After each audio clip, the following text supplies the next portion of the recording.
Hello दोस्तों, स्वागत है हमारी यूट्यूब चैनल में महेश ऑफिशियल एजुकेशनल में। चलिए आज बायोलॉजी पढ़ते हैं, यानी जीव विज्ञान। जीव विज्ञान पढ़ते। जीव विज्ञान में क्या है? जीव विज्ञान के जनक कौन है? जीव विज्ञान के जनक हैं अरस्तु। जीव विज्ञान के जनक कौन? अरस्तु। अब जीव विज्ञान को दो भागों में बांटना है। पहले में क्या आएगा? जूलॉजी,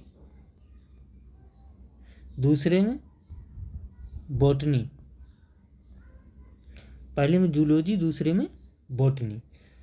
अब जूलॉजी में क्या है? जूलॉजी में जंतुओं का अध्ययन। जूलॉजी में जंतुओं का अध्ययन। और बॉटनी में क्या है? पेड़ पौधों का अध्ययन।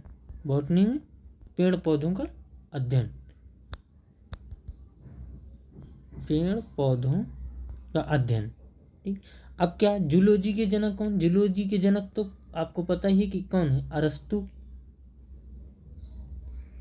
अगर बॉटनी के जनक है कौन? थियोफ्रेस्टस। बॉटनी के जनक है थियोफ्रेस्टस। बॉटनी के थियोफ्रेस्टस। बॉटनी के जनक थियो। अब जंतु विज्ञान, यानी जंतु विज्ञान में हमें पढ़ना कहाँ से? जंतु विज्ञान में हम स्टार्ट कहाँ से करेंगे? तो जंतु विज्ञान में पहले हम कोशिका पढ़ेंगे। क्या? कोशिका। इसको इंग्लिश में बोलते हैं सेल। कोशिका, ये सेल से स्टार्ट करेंगे। अब जंतु विज्ञान, यानी कि ये जंतु विज्ञान की कोशिका का अध्ययन क्या कहलाता है?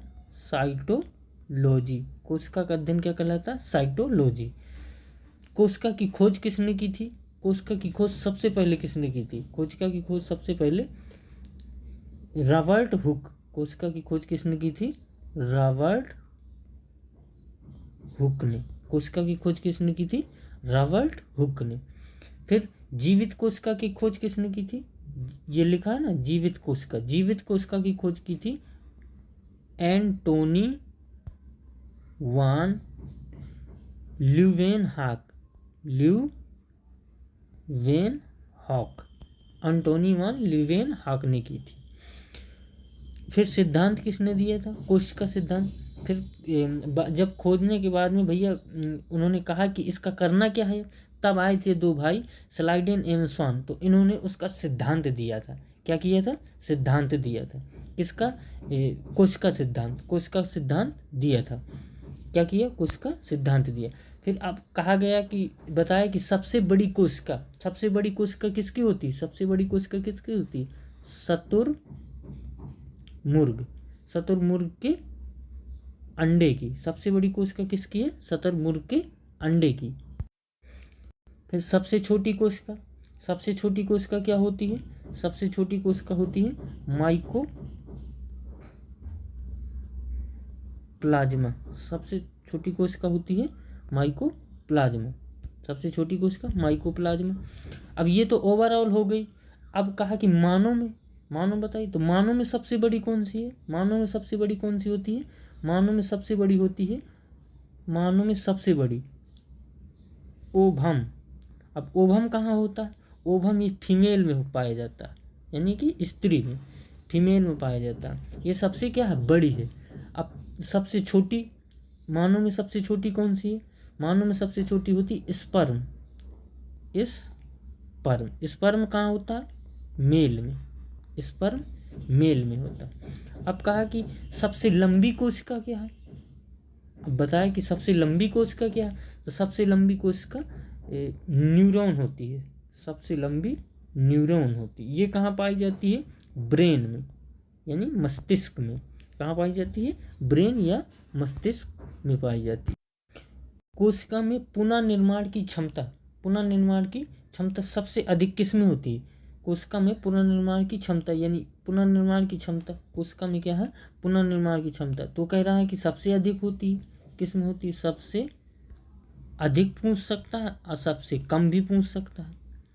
सबसे अधिक और सबसे कम। तो सबसे अधिक किस में होती है? सबसे अधिक लीवर में होती है।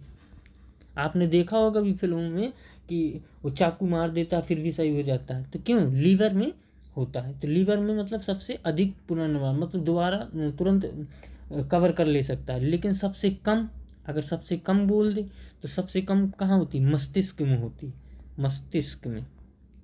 अब आप कहेंगे कि तो मस्तिष्क में भी तो लग जाता है, तब क्यों में, तो मस्तिष्क में आप देखते हैं कितनी लेयर होती है, पहले बाल, फिर चमड़ी, फिर हड्डी, फिर उसके बाद मस्तिष्क में पहुँच।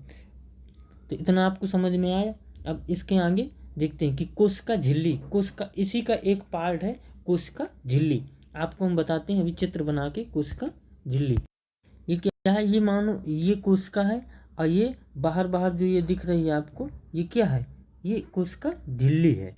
ठीक, कोशिका झिल्ली। अब कोशिका झिल्ली, कोशिका झिल्ली को क्या बोलते हैं इंग्लिश में, सेल मेम्ब्रेन। कोशिका झिल्ली को इंग्लिश में बोलते हैं cell membrane, membrane, cell membrane.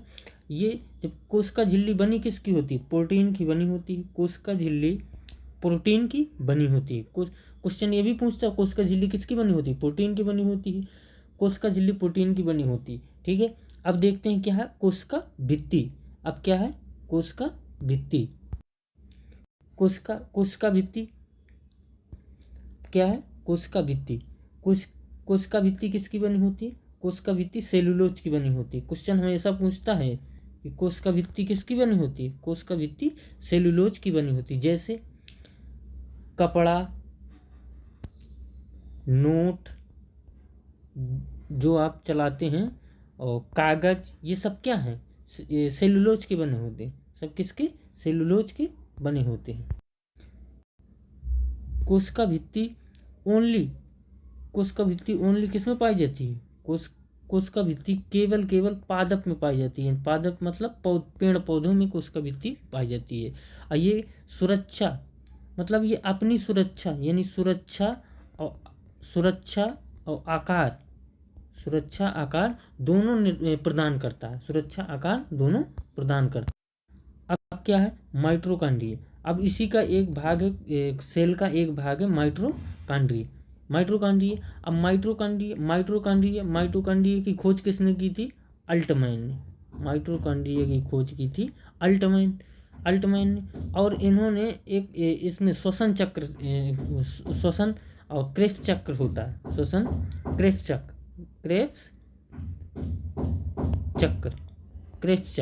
जो क्रेफ्ट चक्र 38 एटीपी, क्रेफ्ट चक्र 38 एटीपी, क्या 38 एटीपी का निर्माण करता है। और 38 एटीपी मिलके एक ग्लूकोज बनता है, 38 एटीपी मिलके एक ग्लूकोज बनता है।